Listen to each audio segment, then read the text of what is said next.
We've been doing this podcast for 2.5 years now, and the most listened to episodes are always the ones talking about career and certifications in Treasury. So we decided to partner up with the AFP, the Association for Financial Professionals, so we can offer you a $100 discount code on all of the AFP's products. This includes, of course, the CTP, the Certified Treasury Professional, which is hands down the most renowned and recognized certification in Treasury out there. And of course, the access to the CTP exam prep platform as well. Check the link in the description to access to those discount codes and take your career to the next level.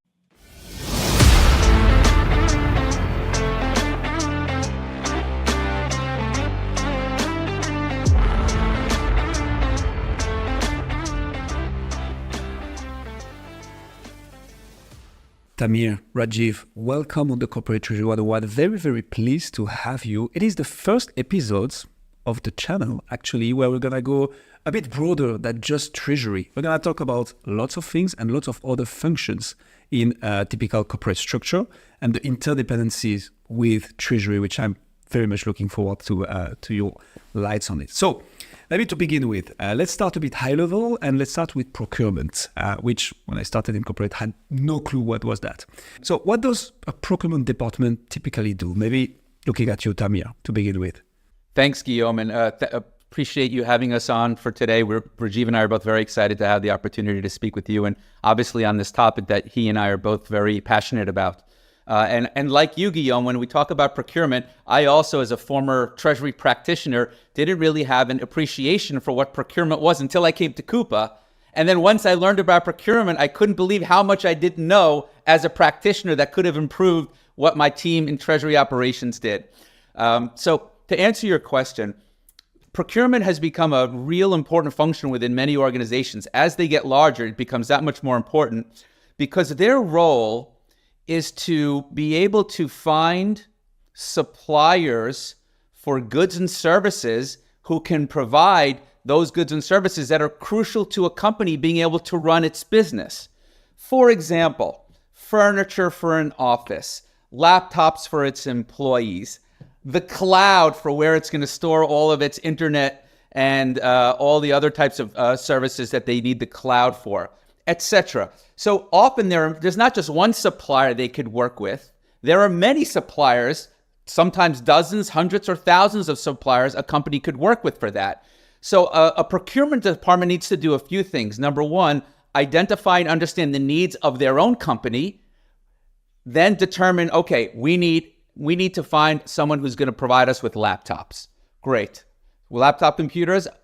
There are at least 10 different companies we can work with. Let's go out to these 10 companies and understand what they can provide and really do what's called the sourcing exercise of sourcing potential suppliers to provide whatever goods or services they're looking for. In our case, it's laptops. Once they've identified this group that they want to work with, then it's about refining and doing a lot of rigor in the process to boil that group down to really one or two final suppliers who they ultimately want to work with. They may say, we want one supplier, or maybe we want 3 suppliers as a contingency, so we're not always relying on just a single supplier. But regardless, many different factors are involved in procurement's role in deciding which ones of the suppliers to ultimately work with. That includes, is it a risky company? How's their balance sheet? Do we have recommendations from other companies or other partners that we work with, things like that. If it's technical, let's make sure our CIO is comfortable with what technology they're using, all the technical aspects. Ultimately, when a procurement gets down to the final decision to work with one or a handful of suppliers, then they have to go through the pricing negotiation process.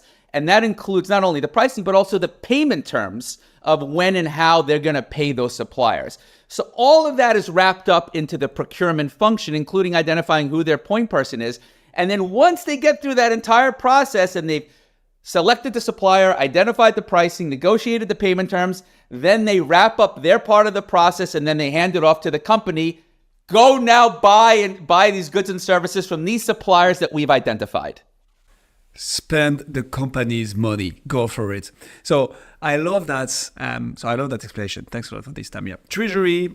And can I add a little bit of a color there? I mean, yeah, sure. Go ahead, Rajiv.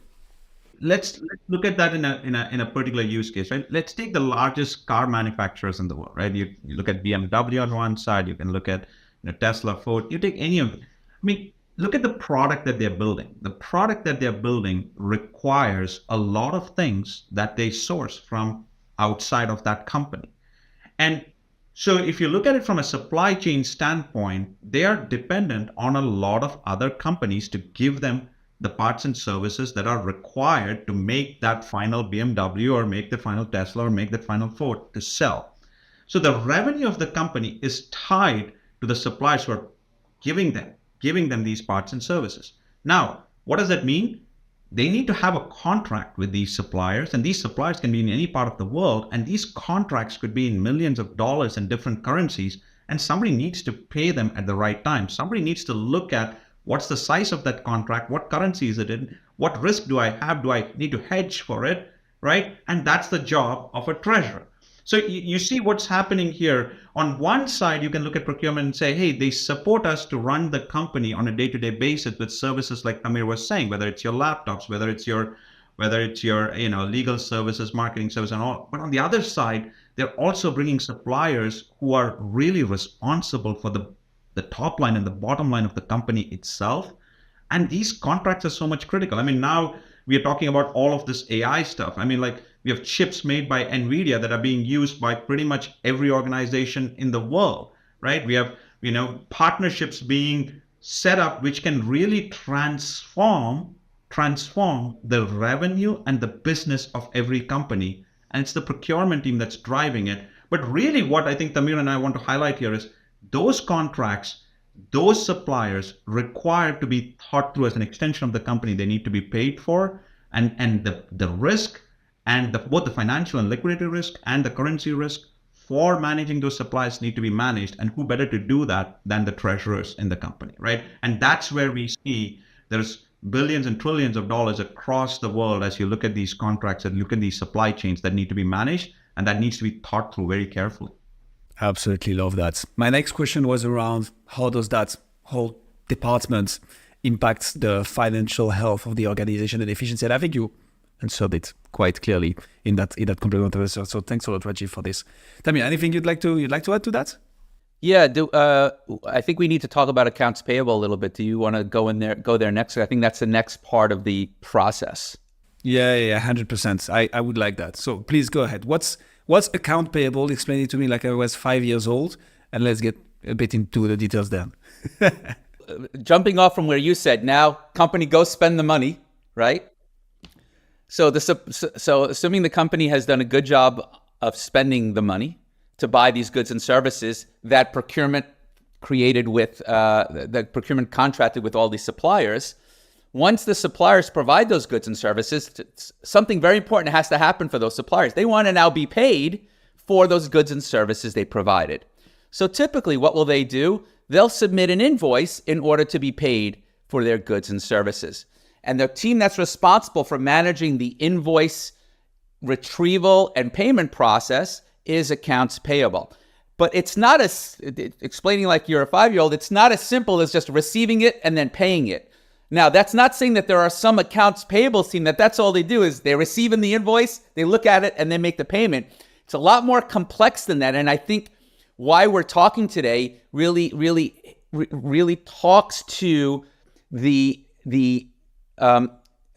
integration that an impact that accounts payable will have with Treasury. What do I mean? So an invoice comes in, it should have which supplier I'm paying, how much we owe that supplier, the payment terms associated. In other words, when does that supplier need to be paid by, how they want to be paid. And we have to make sure that accounts payable needs to make sure that at least when it comes to the payment terms and the payment method, that ties back to what procurement negotiated. Just because a supplier is sending an invoice, it doesn't mean they're adhering to the contract that they just negotiated with procurement. So it's number one, it's accounts payable's responsibility to ensure that all the terms on the invoice tie back to what was negotiated. Otherwise, why did procurement go through the whole job of doing all this negotiation if accounts payable is not going to be paying attention to those critical contract terms? So that's, I think, number one. Number two, just because an invoice is sent, it doesn't mean those goods and services were provided exactly the way the invoice dictates. So there needs to be some sort of assurance process built into that accounts payable says, hey, before I make this payment to this supplier, did we receive these goods and services that they're telling us that we received?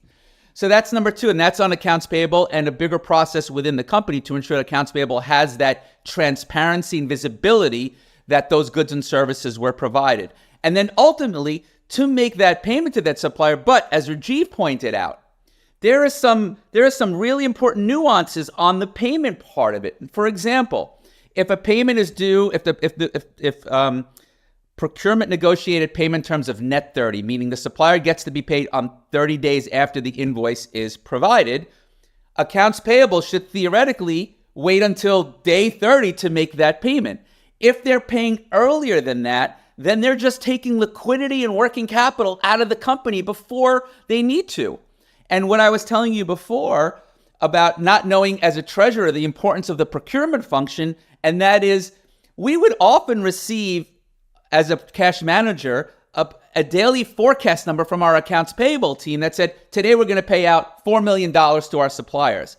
We had no idea, and until coming to Coupa, that, hey, that $4 million decision to payment, is it based on the payment terms A that's listed on the invoice, meaning is accounts payable waiting? And also, did accounts payable think about, is this the terms that procurement set up for me to pay the supplier? Because if procurement set up 45-day payment terms, the invoice says 30-day payment terms, and then I pay on day 20, I've left out 25 days of working capital flexibility, capability, yield on liquidity that I'm giving away. And so that's the importance of the accounts payable function, for them to have that kind of deep dive awareness of the entire process, starting with what procurement did. And I think it's that working capital that really connects all these functions together, right? You have a supplier, and we call them suppliers, buyers, we call them payers, pays, but they're two businesses, and both of them are trying to optimize their working capital. On the supplier side, you have them submit an invoice and say, I'm going to pay you after 60 days, which means somebody has to wait 60 days before they get their money. And like Tamir said, on this side, if I can hold that money for 60 days, then probably I have made the best use of the cash that I have in hand. Now, you have optimization models for this working capital. There are businesses that are cash rich. And, a few years back, we were always talking about, negative interest rates in some countries. And now we're talking about an interest rate environment that has grown up a little bit and probably going to go down again, right? As we are looking at all the different, Federal Reserves across the world, deciding on how they want to look at the interest rate environment. But having said that, your supply chain is a great way to use the cash that you have to generate returns.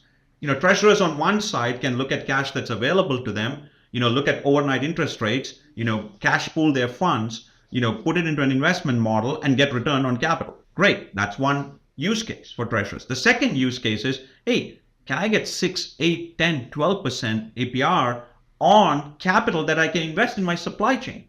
Because the business on the other side will benefit a lot by getting paid early. Now, it doesn't apply for everybody, but if you are a cash rich company, you have cash on hand, you want to invest that cash, you want to get returns. One way to invest in a fund, money market or whatever it is to get your return back, or take it and invest in your supply chain. You're building a healthy supply chain. We just discussed how much important suppliers and that supply chain is for your business. So making them healthier is good for you.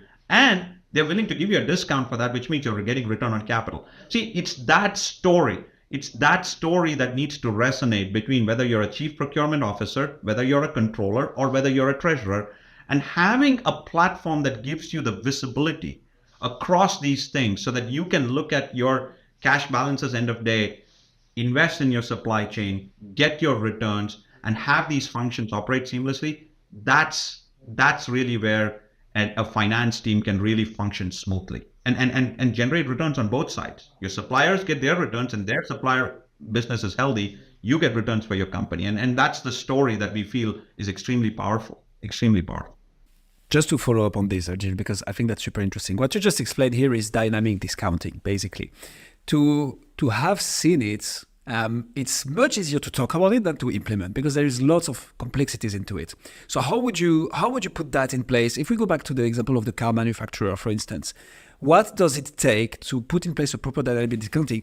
As you said, that could benefit the whole supply chain. And you wouldn't even put third parties in a lesser manner, as you're going to explain. But please walk us through that. How does it work and how do you put that in place? Absolutely. Let me start with that and Tamir can add to here. I think what we have learned and both of us, I've been in this industry now for a little bit over 12 years. And what both of us have learned is the first and foremost principle for success is keeping things simple. I'm telling you, is keeping things simple. Most of our customers, when we look at why programs fail, is people overcomplicate this situation. And one of the real simple things you can do is give both sides of the business a single pane of glass of visibility. Like one of the simplest things we have done to make it successful for our customers is that supplier business has one place to come to receive their purchase orders, to create their invoices, to offer their discounts, and to get paid. I'm telling you, you do that as step one, you will see more and more programs successful. You know what people do otherwise? You register in one place, you get your PO in a different system, you produce your invoice in a different system, you offer your discount in a third system, you go for financing in a fourth system, you have 5 different KYCs that you go through. I wouldn't want my working capital benefits from such a model. Why would I want it? It'll take me more time and effort to actually do the job than get the working capital benefits. So it may look like, hey, what's he making up? No, I'm telling you, keeping it simple is the first step towards making this successful. And half of the time, people think that let's think about more complex APRs, let's think about sliding scales. No. That is not where the success is. The success is build a healthy supply chain, offer a fair discount model, making it simple for people to come in, provide that, and take it. And stick to those payment terms. Like Tamir said, there are payment terms. Half of the time, what people tell me is, in the business world, nobody sticks by those. Even though you say something is there, people pay whatever they want. That's not right. I mean, like when you have a contract that you're agreeing with, stick with that contract, stick with those payment terms, make those payments happen and make it simple. That'll be one option. The second thing we also say, and Guillaume, I know you mentioned dynamic discounting, but we also bring third-party financing into the mix, right? There are a lot of businesses that may not be, rich on cash, or they may be rich on cash, but they may have needs for that cash. They may be looking at, dividend payouts. They may be looking at acquisitions, but they have a very strong and healthy balance sheet. That's where we have third-party financiers who can actually provide, capital to those suppliers, but they're taking the risk more on the buyer side. So the weighted average cost of capital at which you're giving that, early payment discount or giving that loan to that supplier is much lower than they would get if they go to a bank and actually apply for a loan, right? So if you bring the models together, the working capital story is pretty powerful. The working capital story is powerful in the sense that both the sides, the buyer side, the supplier side, the payer side, the payee side, benefit from it. And our strongest recommendation is simplify the process and keep it to a place where people can understand and consume the data easily. And we have seen tremendous amount of success by just following that one principle and then giving people the flexibility, right? Not one size fits all, right? People want the flexibility, whether it's discounting, whether it's financing. If you can give it to them in a single platform, I think customers will see the benefits and so will suppliers. Tamir, anything to add to that? A little bit. So Rajiv, that's a really comprehensive answer. Thank you. I think the one thing that Rajiv implied but didn't actually say, left out, was the word communication. And I think that's really important because the ability for buyers and suppliers to communicate that there is a need, meaning, hey, we're long liquidity, or hey, as a supplier, I'm short cash, can you help? That's a critical component to making a discounting program work. The ability to understand where the other side of the table, where my counterpart is sitting. And it's not just a counterpart, it's a partner. Because as Rajiv said, I'm not going to get far without the supplier, and the supplier knows they're not going to get far without their customer. So this is an ecosystem of where you want to be healthy together. And I'm going to share a story when I was the supplier that I think really talks to this whole thing around dynamic discounting in an interesting way. So several years ago, I was a principal in a small consulting company. And we had about 10 people on our team, and we were providing consulting services to 20 or 30 different companies around Treasury. We were providing Treasury consulting services. And one particular month in one particular year, we had prepaid for a conference, and we had another customer who was late in paying us. Our biggest customer was late in paying us, and I had payroll coming up. And today's a Monday, and payroll was due Friday, and I'm thinking, unless I get money from this customer in the next 72 hours, I might not be able to make payroll. What am I going to do? So we talked about it, the other partners and I talked about it, and we said, you know what? Let's go to our number 2 customer, our second biggest customer, who have paid us religiously every month. We know they know what they're going to pay us every month for the next year. Why don't we ask them for a discount on a year's worth of payments that they're going to pay us? And this way we'll have the liquidity we need to make payroll and do some other capital improvements we wanted to do for our company, like hire more people. So we were honest. We went to our number 2 customer. We said, hey, we are in a capital crunch right now. We just prepaid for this conference. We want to make you an offer. If you can pay us a year's worth of your invoices up front, we're going to give you a 20% discount on those invoices. Not a minute went by. The CFO said, absolutely, done. Why? They just created a 20% return on their money. In the meantime, they were able to fund our needs, not only payroll, but hiring people and doing some other things. So there are so many small suppliers that are in similar scenarios. As long as they know they have a conduit to communicate to their customers that they're in a situation, they'll find more often than not that their customers will be excited to support them and happy to support them because they're in it together. And I think so. I think that's why I say communication is an important part of creating a healthy discounting program. And the way I tell Tamir is, I don't know which world you're living in, because in today the platform offers that communication. He doesn't have to call. There's a click of a button saying pay me now, and he can choose his invoices, define his own needs, offer a rate that he thinks is right, and then offer that, and his customer can immediately approve and make that payment happen. And that's really, no, in all seriousness, his point is very valid. That communication is extremely important. But I think more and more in today's world, you see modern platforms offer that communication in a seamless way, right? So it doesn't require him to pick the phone and try to figure that out, because the buyer has already said, I am open to this program. Here are the suppliers that I've enabled on this program. He as a supplier has full access to his invoices. He can choose how much capital he needs now. He can pick the right invoices. He can offer his terms. He doesn't have to go by and say 20%. He can say, I'll do it. He can decide the value of money for him, right? I mean, and that's where the balance of trade is, right? I mean, like between the buyer and supplier, each party can decide the value of that working capital for them and make the call. And the system helps, the platform helps navigate that communication. But Tamir is absolutely right. Knowledge of that model existing, and making sure that you have a tool that can easily allow you to do that is absolutely critical to making this successful.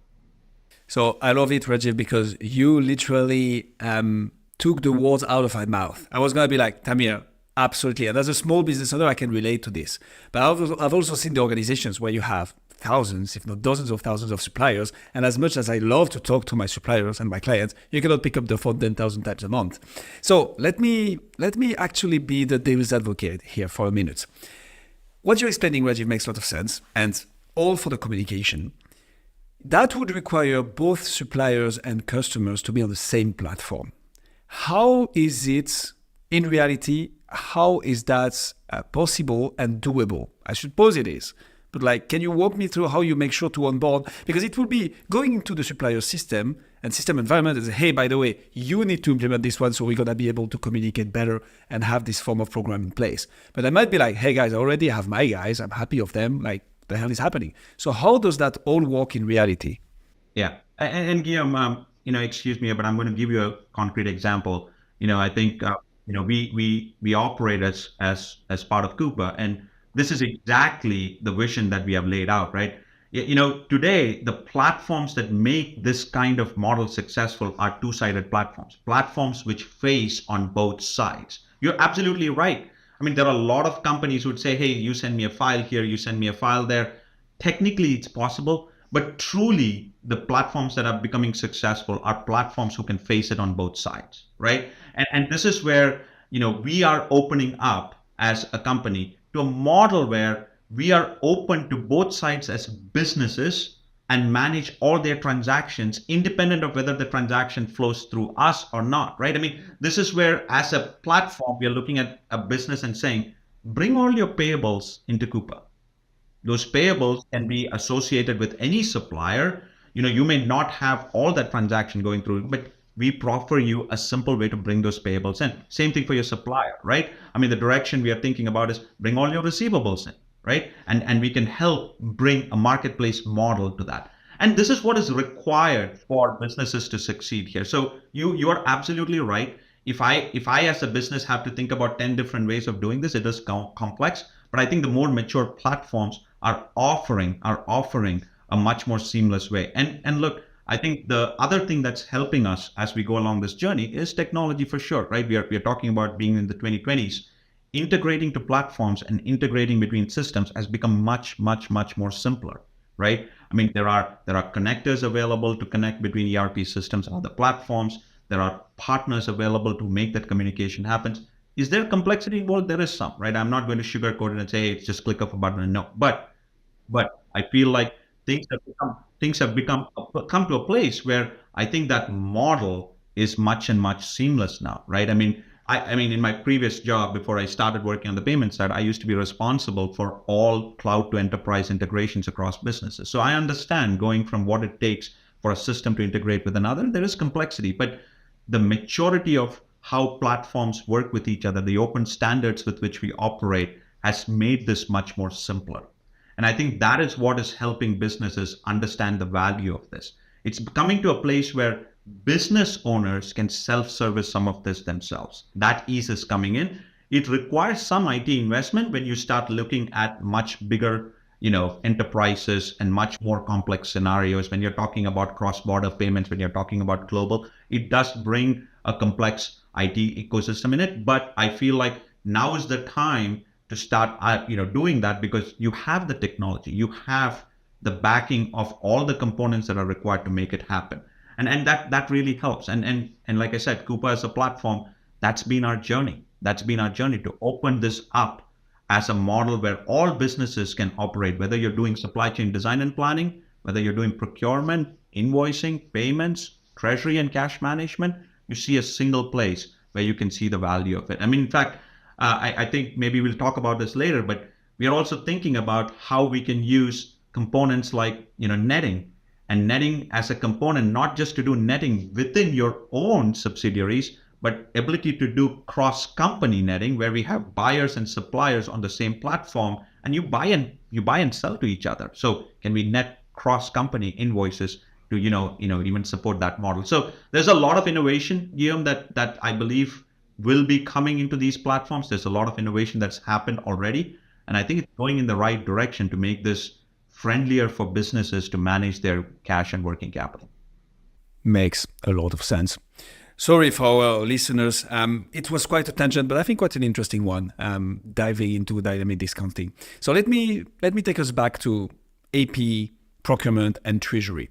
What are the main interdependencies? I think we've laid down quite some of those, but I'm interested in talking about payment terms. For instance, we recently released an episode about payment fraud, and we were talking about the procure to pay, which is the whole chain, right? Which you need to be aware of what everybody's doing and work together. So maybe looking at you, Tamir, what are the main interdependencies that you see between procurement, AP, treasury? Is treasury in the middle? Is it at the end of the chain? How does it all work?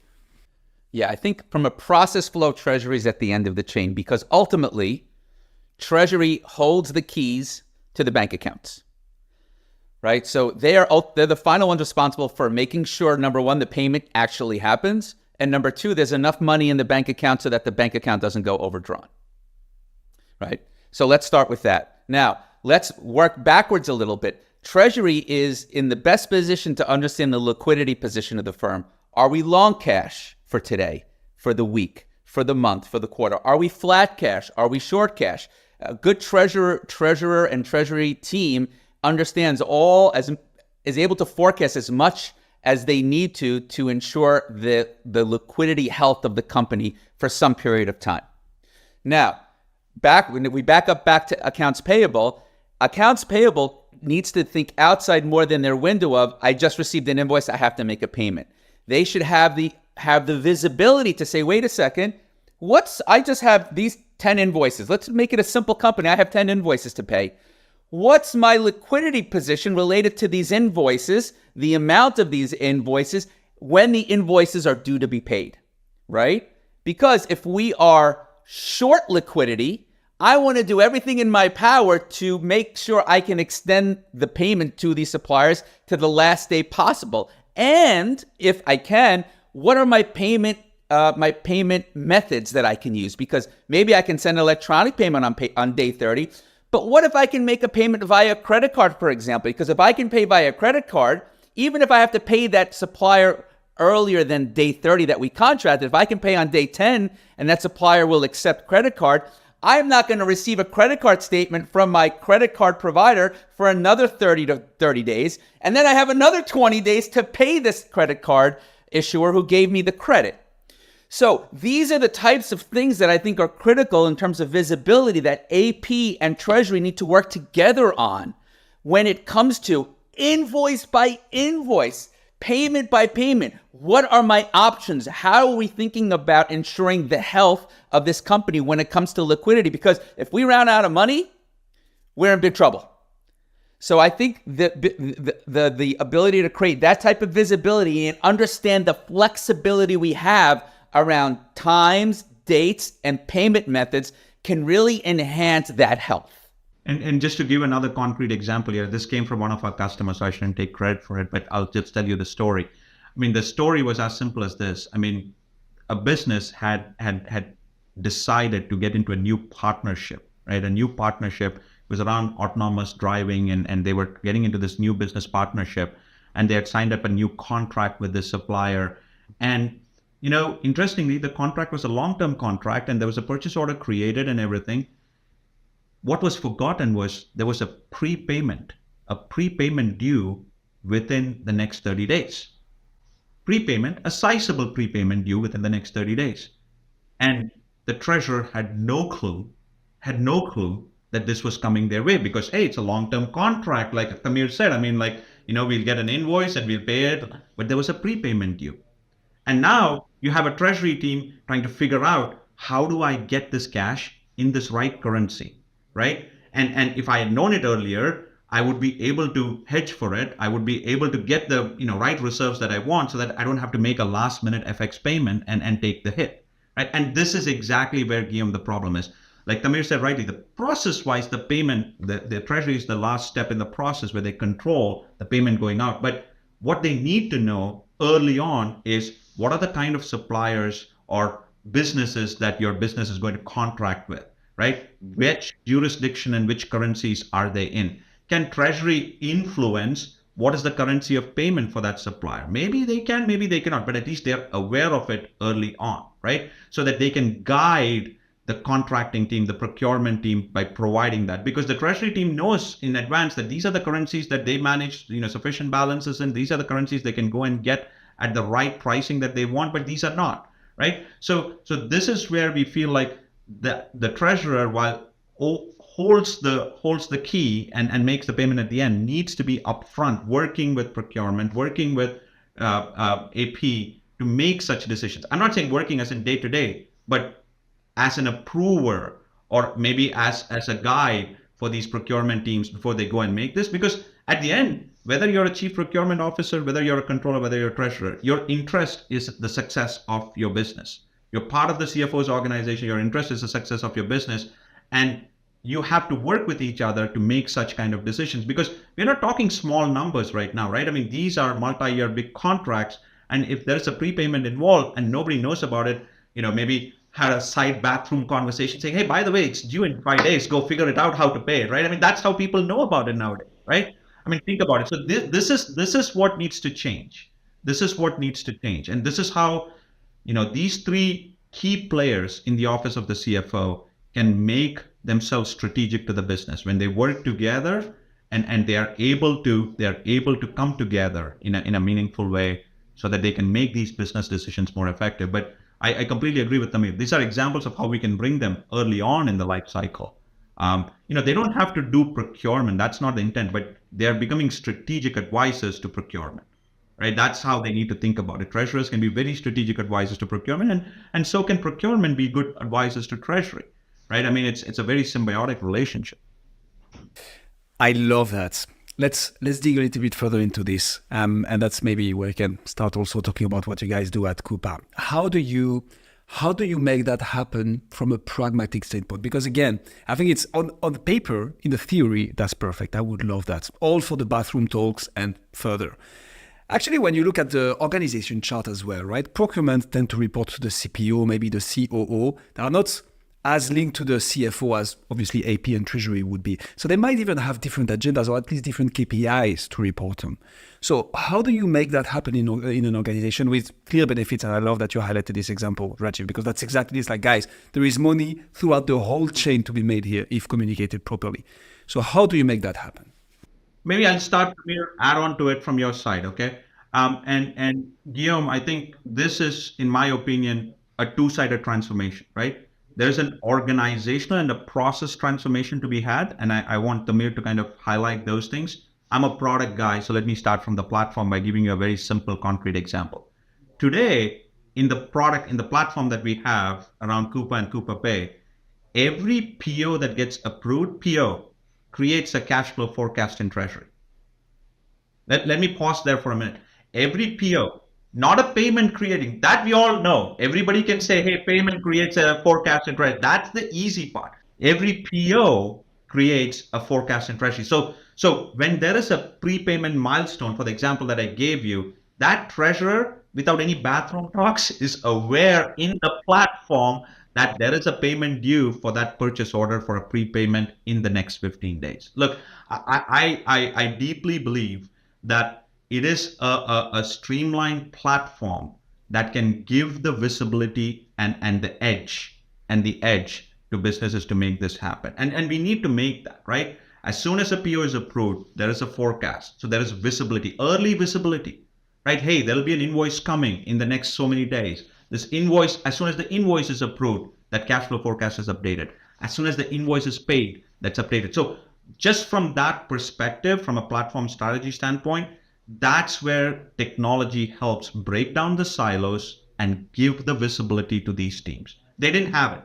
And I'm telling you, even today, a lot of them don't have it, right? The fact that they are in separate systems makes their life so much more difficult that they don't have that kind of visibility. And that's kind of the kind of work that we're doing. And we feel this is the way by which treasurers who are within their world looking at everything, right? I mean, they are looking at cash flow forecast, they are looking at cash pooling, they're looking at investing cash, they're doing all that great stuff. And to Tamir's story, when he started as a treasurer, if he had these early forecasts coming to him, he would have had visibility into what he would have had to plan for. So I genuinely believe in that. But having said that, technology by itself and platform by itself doesn't happen, right? I mean, like, you need to have a good organizational model and a good process. And I feel like the office of the CFO is moving in that structure, right? I mean, if you look at it, modern organizations have, AP, Treasury, FP&A, and procurement all as part of the office of the CFO. And I think that's where the direction is, so that there is a common set of goals and KPIs, and there's a unified platform that helps. But I'll let Tamir add more thoughts onto the streamlining the process and that organization. Thanks, Rajiv. That's very good points. So when I think about it from a practitioner point of view, let's start with, and I'm thinking about the question you asked, Guillaume, right? Which is, how do we drive this? Get it? And it sounds good on theory, but how do we actually make it happen? Again, so let's start the basic mandates of a treasury operations team and a treasurer is make sure all my payments get out to the right place, and that we're not incurring fraud, and that we're not overdrawn in our bank accounts. We start there. We take it to the next level. Let's talk about our cost of capital. When we get into cost of capital, now we are transcending really into the office of the CFO. And when I as a treasurer can demonstrate to our CFO that we can reduce our cost of capital by thinking more smartly about what procurement is doing, where our suppliers are, what our payment terms are, what our FX risks might be. When I go to the CFO and I talk about, is our accounts payable team being thoughtful around those payment terms, the method of payment?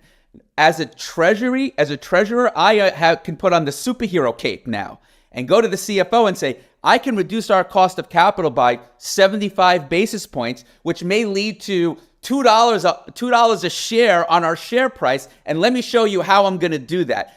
You want to talk about being able to make change happen? That's how you do it. And I think a treasurer, when it comes to the role or the process around procurement, suppliers, and payments, Treasury and treasurers are in the unique position to facilitate a reduction in the cost of capital related to that process by being able to tell that story. I love that. Corporate Treasury 101, we are super strong on treasurers leading the transformation journey. And what you just pointed here, Tamir, is, hey guys, you can just go and make your business case here. Because at the end of the day, that's also what matters for the CFOs, right? Transformation and communication is great, but they want to see the numbers. Guys, we can make you earn 75 basis points throughout the whole year on the average cost of capital. And here's how we're going to do it. And there you have the funds to lead your transformation journey and actually align everybody to say, guys, that's the goal and that's how we're going to reach it. And here are the benefits for everybody. Absolutely love that. So from what you've seen, guys, in helping all those companies, what are the things that beyond the working together, what are the things each treasury department can learn from one another? Sorry, not treasury department, treasurers, procurement, and AP. What are beyond the interdependencies, the thing you've seen that, actually, I didn't know that you were operating like these guys. That makes my job way easier if I know it because I can start up front and do something like this. Have you seen such things? Like just people by communicating, unlocking synergies just because, actually, we can learn from each other. Yeah, I think we could start with some lighthearted jokes here, Guillaume. I think you will like this as well. Let me start by saying something here. Education, I think you doing a series like this, I think we want to really thank you for it, because one of the things we feel is there's lack of education around just what we are talking about within this community. I'm not being disrespectful, but I feel like these communities have been siloed in just thinking about their own world so far. I mean, there was a time when procurement didn't talk to AP, and there was a time when AP didn't talk to Treasury, and Treasury didn't talk. And that's real, and that exists. And why I said a joke is, at our user conference, we've had a few of these where, we have seen treasurers and chief procurement officers and controllers from the same company greeting each other as though they're talking to each other for the first time because they met at our conference. No, I'm not kidding. I'm not joking. That's crazy. But I heard this. It's crazy. This is where I feel like, education and just awareness and breaking down these silos is, in my opinion, step number one, right? And the more we can all talk about this and see this as strategic for all of us, I think it's important. Sometimes, and again, I just want to be totally open out there. Sometimes people see this and say, I'm a treasurer. For me, this is like a small thing, right? I don't want to deal with this. I mean, that kind of thinking does exist. Not in everybody, but it does exist.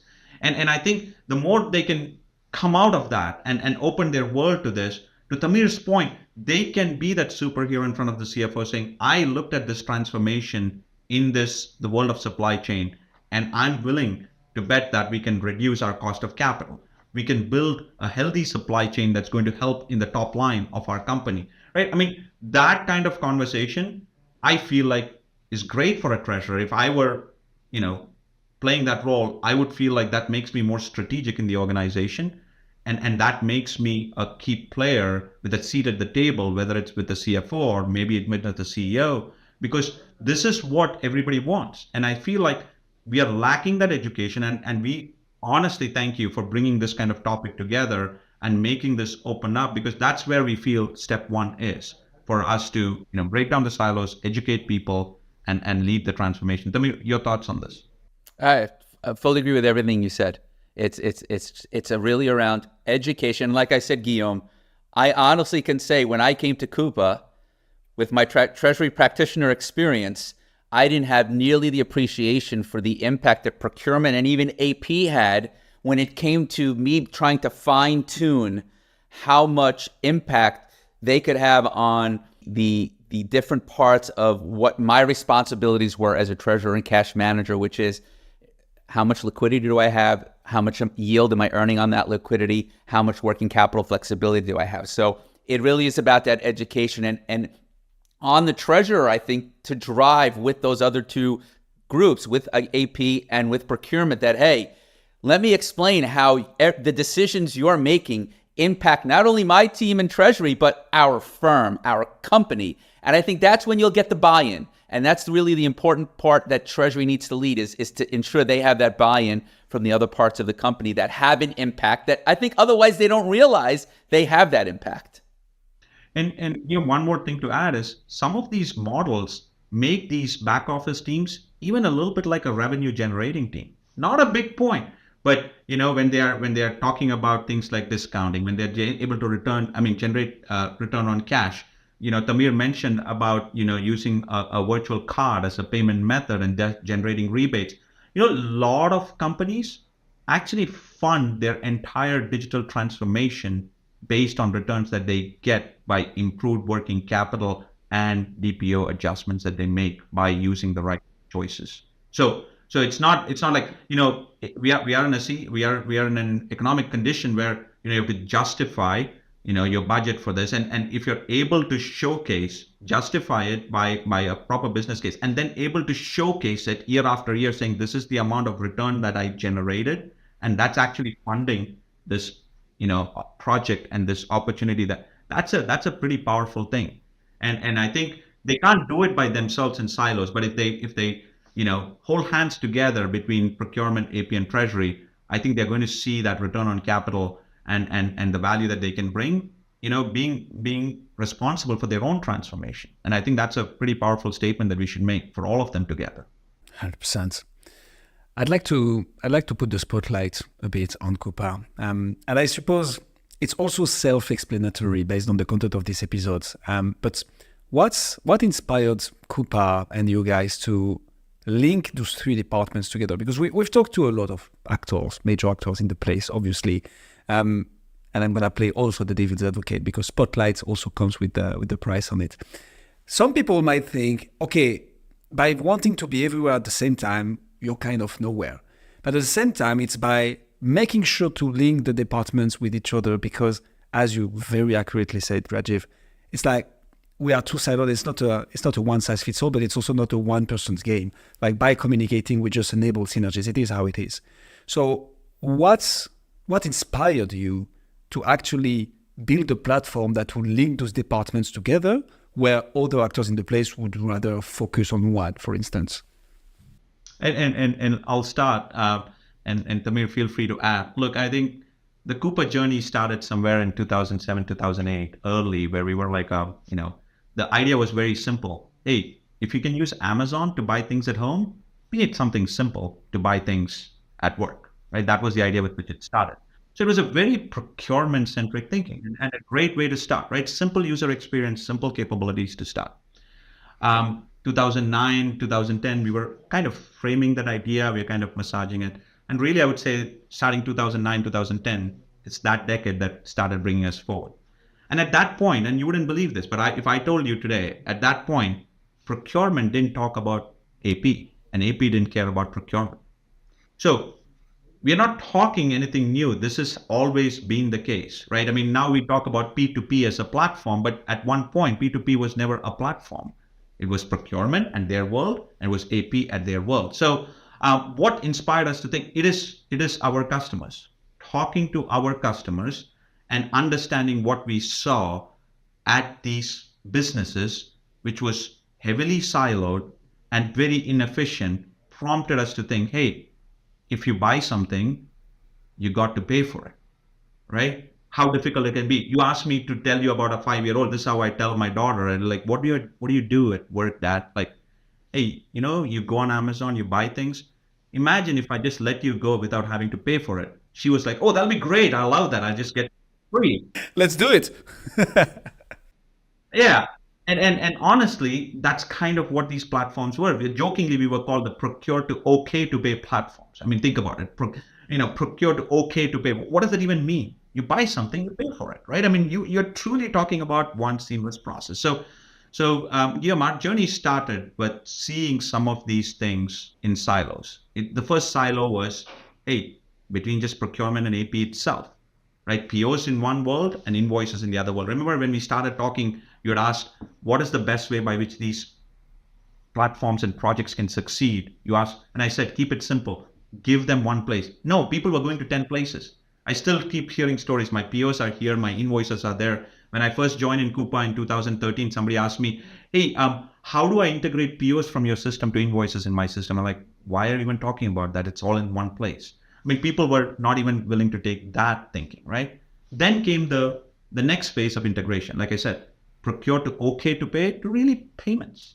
I mean, it was very clear for us when we started this journey, and we're very proud of thinking about it this way. We said, we feel that this should be one seamless experience for a business. You buy, invoice, pay, right? That should not be like 10 different ways to think about it. It's one seamless experience. So we very strongly went with a mandate and an investment to build Coupa Pay into Coupa and bring that capability end to end. And then another part was extremely simple. Hey, when you want to make a payment, you need cash.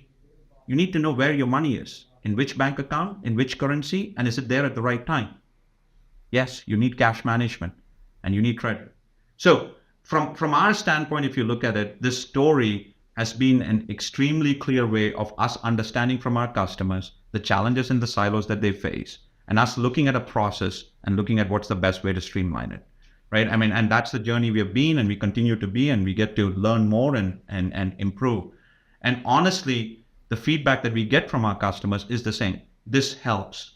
This is helping us break down those silos. This is helping us become that one platform that is strategic to our organization, right? I mean, if you look at it from a big picture view, Guillaume, think of it this way, right? You take any business, right? You have a CRM platform to manage your customers. You have a human capital manager and HCM platform to manage your employees. You have your ERP where accounting happens so that you can support your shareholders with, your reports and everything. And you have a spend management platform like Coupa where you can manage your suppliers and your spend, right? And that's it. 4 core applications that any business needs to manage their operations. And we are one of the 4 that allows you to streamline everything from your buying, your invoicing, your payments, and your cash, and help you manage your entire supply chain with that. And that's our vision. That's what we are marching towards. That's what we are executing on. And we feel like that is where people need their help to bring it together, break those silos and streamline it, right? And do we have learnings? Do we improve? Absolutely, yes. Are we perfect on everything? No, right? But that's where we see our vision and the future, and that's where the transformation that we are leading as a platform. And that's our goal. Wow. Tamir, anything to add to that?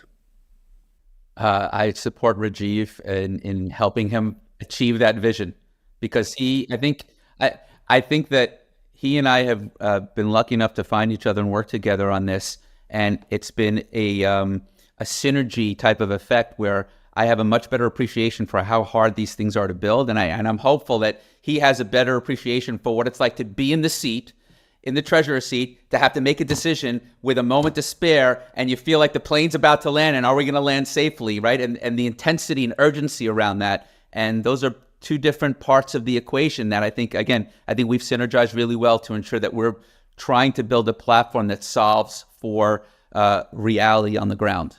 I absolutely agree. I think this has been one of the best relationships to learn from a business practitioner like Tamir and use that to influence what goes into our platform and our product. So I think all his experiences where he talks about his stories from Goldman Sachs and so many other places where he has been on the ground kind of doing this is really an inspiration for us to see how our product can get better and better. So totally agree with you, Tamir. A very symbiotic relationship that's been very helpful for all sides. Gentlemen, it was an absolute masterpiece. Learned a lot and had quite lots of fun as well. Maybe to to get that episode to an end, what advice would you give to the treasurers listening to us who are looking to actually improve their interactions between those two departments, three departments that we touched upon, enhance the collaboration and unlock those synergies that we said are literally here, but it takes work. What would be your advice to those treasurers listening to us right now? My number one piece of advice would be, don't be afraid to ask questions and reach out. You need to be able to do that. If you can be the first one to start the process with the other groups, you'll be the one helping to drive the change. And again, I think about it as being the Treasury superhero. That's my goal. I want every treasurer to be the superhero in their organization, and it starts with them being the first one to take the leap. If they can be the first one to take the leap, others will follow. Yeah, I'll totally agree. I think please be open to change, and please drive that change as a leader. Break down that silos, and you will see the potential. And we tremendously believe in the potential because we see customers who have done it. And that's why we're talking. We're not talking based on anything else. We're seeing customers actually make this change and be so much more successful. Guys, thank you so much. Is there anything that we didn't talk about the different topic we mentioned that you'd like to add, or did we cover it all, or almost? Yeah, I think we did a pretty good job covering it all. I agree. I think we touched on it. And like I said, I want to thank you because it's good to bring this kind of a broader topic and help all the different teams. As much as we're talking to treasurers, asking them about AP and procurement, I would also like AP and procurement teams to understand Treasury. I mean, same thing like when Tamir brought all his experience, for me, it was a good learning to understand about Treasury. I would encourage the other way around as well. So I'm checking right now. I don't think the Procurement 101 podcast exists. So Rajiv, if you're keen on joining me as a co-host, maybe that's an initiative we can launch in the coming future. I think the three of us are doing a good job. Let's do one more. Exactly. A trio would be great. Amazing. If people would like to know more about you, Tamir, you, Rajiv, or Coupa, where should they go? I think the best start is Guillaume will share our email addresses if they need to, but also our website, coupa.com. They can find out everything across our entire platform, but specifically treasury, payments, and procurement. Wherever they want to dive into, I think our website is the best place to start with. Amazing. We'll put all the links in the descriptions. And thank you guys so much for coming on the show. Thank you. Great. Thank you, Guillaume.